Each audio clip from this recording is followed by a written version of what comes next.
আসসালামু আলাইকুম। একটা বিষয়ে কথা বলতে চাই। 2023 ওয়ানডে বিশ্বকাপে ভারতের মাটিতে শ্রীলঙ্কার বিপক্ষে 57 রানে 2 উইকেট এবং 65 বলে 82 রান করেছিলেন তৎকালীন বাংলাদেশ দলের অধিনায়ক সাকিব আল হাসান এবং বিশ্বসেরা অলরাউন্ডার সাকিব আল হাসান। তার সেই ইনিংস এবং তার সেই বোলিং, তার সেই নেতৃত্ব, সেই খুব কষ্ট করে খেলা সেই ইনিংসের উপর ভর করে বাংলাদেশ আজকে চ্যাম্পিয়ন্স ট্রফিতে খেলার গৌরব অর্জন করে।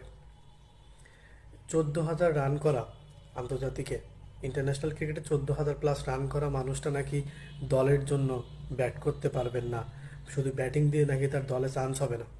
বলি, বিসিবি বা বর্তমান যারা কর্মকর্তা আছেন, আপনারা কে কত রান করছেন একটু বললেন তো। সাকিব আল হাসান 14,000+ ইন্টারন্যাশনাল ক্যারিয়ার তার রানের, সেটা দিয়ে যদি তিনি চান্স না পায়, নাজমুল হোসেন শান্ত, পারভেজ হোসেন ইমনের মতো প্লেয়াররা কি করে চান্স পায়?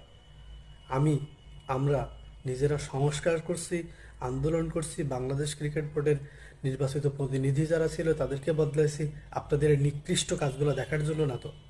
সবশেষে বলতে চাই, সাকিব আল হাসানের দুঃসময়ে আমি ছিলাম, সবসময় আছি এবং থাকব। আপনারা যে কাজটা করলেন, ভালো করলেন না, এর ফল আপনারা ভোগ করবেন। মাথায় রেখেন বিষয়টা।